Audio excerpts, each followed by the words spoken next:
Live right now, ceremonies for former First Lady Rosalynn Carter there at the Carter Center. The wreath laying ceremony there. You could see Georgia State Troopers standing side by side in front of her casket. We heard earlier from Pastor Tony Loudon. He's the pastor at Maranatha Baptist Church, their home church in Plains, Georgia, and heard from the Agnes Scott College as well. The choir singing there two beautiful songs paying tribute to the former First Lady.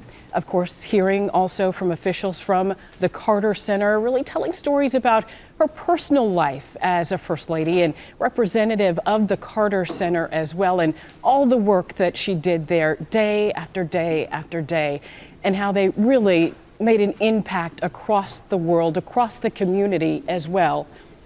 And certainly you're watching right now live as these ceremonies continue to wrap up there at the Carter Center, and a beautiful day for this event right now.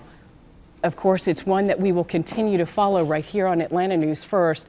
This only the second day of ceremonies, and certainly moving ceremonies as well. Again, you can continue to watch this on Atlanta News First as flags fly at half-staff across the state.